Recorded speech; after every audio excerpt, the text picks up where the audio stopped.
Good morning everyone. एक बार फिर स्वागत है बेटा आपकी नई क्लास में। हम चैप्टर कर रहे हैं थर्ड और आज क्वेश्चन नंबर भी थर्ड ही है। हमने 2 क्वेश्चन कर लिए थे। स्वास्थ्य शिक्षा क्या है, इसके महत्व और उपयोग का वर्णन कीजिए। दूसरा क्वेश्चन था हमारा स्वास्थ्य का क्या अर्थ है, इसके पहलुओं का वर्णन कीजिए। और आज हमारा क्वेश्चन है, ये भी इम्पोर्टेंट है, स्वस्थ रहने के लिए व्यक्ति को किन किन नियमों का पालन करना चाहिए। या तो इसको इस तरीके से पूछा जा सकता है कि अच्छे स्वास्थ्य हेतु हमें किन किन नियमों का पालन करना चाहिए। तो ये क्वेश्चन है हमारा। आइए चलते करते हैं डिस्कस इसको। स्वस्थ रहने के लिए हमें निम्नलिखित नियम और सिद्धांतों का ध्यान रखना चाहिए। नंबर 1 है शारीरिक संस्थानों व अंगों का ज्ञान। ये हमारी पहली हेडिंग है। हमें अपने शरीर के संस्थानों अंगों जैसे दिल, आमाशय यानी पेट, फेफड़े, तिल्ली, गुर्दे, कंकाल, संस्थान, मांसपेशियां आदि का ज्ञान होना चाहिए। यानी जो हमारे शरीर के अंदर हमारे शरीर के पार्ट हैं, उन चीज़ों का हमें ज्ञान होना चाहिए। उन चीज़ों को हम कैसे स्वस्थ रख सकते हैं, उनकी कैसे देखभाल कर सकते हैं, इस चीज़ के बारे में आपको ज्ञान होना चाहिए शरीर के अंगों का।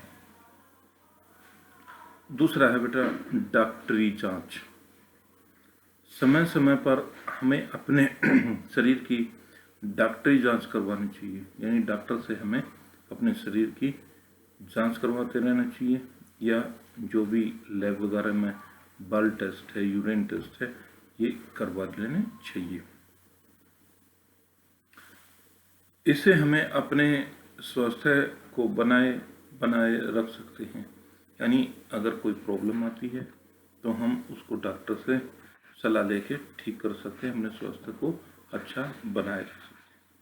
डॉक्टरी जांच और चिकित्सा जांच से हम समय पर अपने शारीरिक अंगों बीमारियों को दूर कर सकते हैं। यानी हम अपने शरीर के जो भी बीमारियां हैं उनको दूर कर सकते हैं।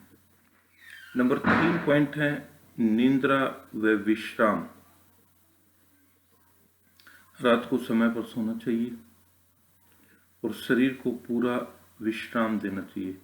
बेटा हमारा पीछे हमने पढ़ा था, हमारा शरीर किसकी तरह, एक मशीन की तरह है। तो काम करते करते हमें अपने शरीर को विश्राम भी देना चाहिए। हमें अपनी पूरी नींद लेनी चाहिए और बगैर नींद के हमारे शरीर को विश्राम नहीं मिलता। तो ये हमारा पॉइंट था निद्रा व विश्राम।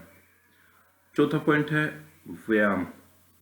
प्रतिदिन व्यायाम और सैर आदि करनी आवश्यक है। हमें प्रतिदिन कुछ न कुछ व्यायाम और सैर करनी चाहिए। हमें नियमित योग आसन भी करने चाहिए। हमें योगासन भी नियमित रूप से अपने शरीर को स्वस्थ बनाने के लिए और सही आकार देने के लिए योगासन वगैरह भी करते रहना चाहिए। नंबर 5 है नाक द्वारा श्वास लेना।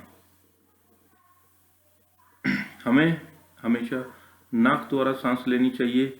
नाक से सांस लेने से हमारे शरीर में शुद्ध हवा प्राप्त होती है। यानी जो हमारे शरीर में है उसमें शुद्ध हवा आती है, क्योंकि नाक के बाल हवा में उपस्थित धूल कणों से शरीर के अंदर जाने से रोक लेते हैं। यानी जो हमारे नाक के बाल होते हैं, जो धूल मिट्टी कण है, वो हमारे शरीर में जाने से रोक लेते हैं। अगर हम मुंह से सांस लेते हैं तो जो धूल मिट्टी कण और कीटाणु हैं वो सीधे हमारे शरीर के अंदर प्रवेश करते हैं।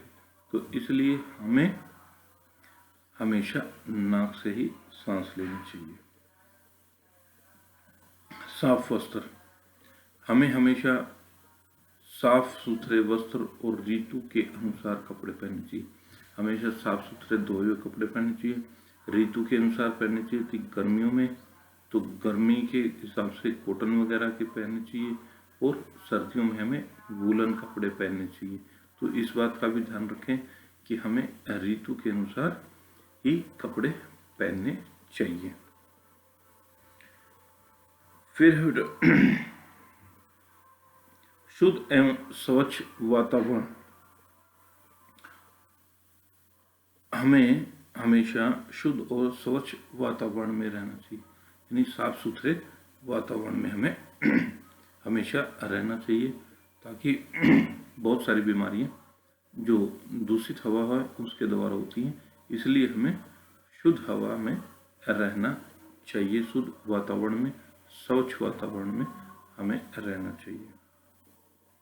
शुद्ध एवं स्वच्छ वातावरण, ये तो पॉइंट हो गया। फिर है संतुलित भोजन।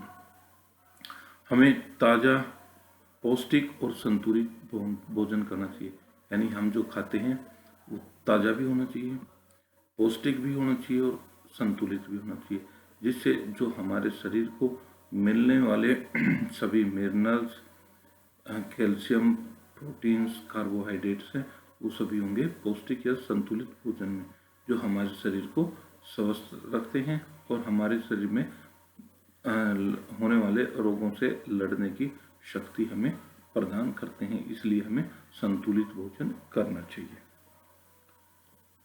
9वां पॉइंट है शुद्ध आचरण। हमें अपना आचरण और विचार शुद्ध और सकारात्मक रखने चाहिए। जो हमारे आचरण है वो शुद्ध और सकारात्मक होने चाहिए और हमेशा सुख और संतुष्ट रखना चाहिए, और हमेशा खुश और संतुष्ट रहना चाहिए। हमें हमेशा खुश रहना चाहिए और इस जीवन से संतुष्ट रहना चाहिए। कभी भी किसी की बुराई नहीं करनी चाहिए, हमेशा बड़ों का आदर करना चाहिए। कभी किसी की बुराई ना करें और हमेशा बड़ों का आदर करें। फिर है मादक वस्तुओं से परहेज। मादक वस्तुओं का सेवन स्वास्थ्य के लिए हानिकारक होता है, इसलिए जो हमें नशीली पदार्थ हैं उनका सेवन नहीं करना चाहिए। यानी जो भी जैसे शराब है, धूम्रपान है, इस तरह के जो मादक और नशीली वस्तु हैं इनसे हमें परहेज करना चाहिए, बचना चाहिए। दूसरों को भी नशीली वस्तुओं से जो दुष्प्रभाव हमारे शरीर पर पड़ते हैं उनसे भी अवगत करवाना चाहिए। नंबर 11 पॉइंट है उचित मनोरंजन। आज के दबाव और तनाव युक्त युग में स्वास्थ्य को बनाए रखने हेतु मनोरंजन क्रियाओं का होना अति आवश्यक है। यानी जो भी आज का हमारा युग है बड़ा तनाव का है, हमारे शरीर पर तनाव रहता है, काम करने का प्रेशर, दबाव रहता है, तो उसको दूर करने के लिए हमें, जिससे हमें मनोरंजन, जैसे फिल्में हैं, खेल वगैरह हैं, इससे देखकर मनोरंजन क्रियाएं या खुद भी खेलना चाहिए, उनमें भाग लेना चाहिए। हमें मनोरंजन क्रियाओं में अवश्य भाग लेना चाहिए, जिससे हमें आनंद और संतुष्टि हो, जिससे हमें आनंद मिले और हमारे शरीर को संतुष्टि मिले। नंबर 12 और आखिरी पॉइंट है बेटा नियमित दिनचर्या।